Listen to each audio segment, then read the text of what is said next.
Hi అండి. ఇదొక బాందీ శారీ. దీనికిప్పుడు నేను ఫాల్ వేస్తున్నాను.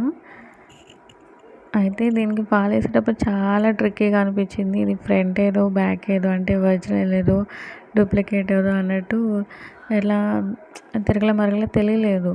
చాలాసేపు చూసిన తర్వాత చిన్న పూసలు ఉంటుంది డిజైన్ అనేది చాలా క్లారిటీగా చిన్నగా చూస్తే అప్పుడు అర్థమైంది. అసలు మ్యాటర్ ఏంటంటే మనం ఫాల్ వేసేటప్పుడు ఎన్నిసార్లు వేసినా కానీ కొన్నిసార్లు కుచ్చుకుపోయినట్టు షింక్ అయిపోయి వస్తుంది కదా, అప్పుడు చాలా చండాలంగా అనిపించింది. అలా కనిపించకుండా ఉండాలి అంటే మనం ఇలా 2-3 ప్లేట్స్ మధ్యలో పెట్టుకుంటే మనం ఆ ఫాల్ ఉతికినా సరే కొన్నిసార్లు వస్తుంది. కానీ అలా కూడా రాకుండా ఉండాలి అంటే ఇలా 2-3 ప్లేట్స్ పెట్టుకుంటే ఫాల్ మధ్యలో వేసేటప్పుడు చాలా నీట్గా వస్తుంది. ఒకవేళ ఉతికినా కానీ మళ్ళీ షింక్ అవ్వదు. ఈ టిప్ నాకు తెలుసు, కానీ చాలామందికి తెలిసి ఉండొచ్చు, కానీ తెలియని వాళ్ళకి తెలుస్తుందని నేను ఇలా పెడుతున్నాను. మీకు నచ్చితే లైక్ చేయండి, కొంచెం షేర్ చేయండి, సబ్స్క్రైబ్ చేసుకోండి.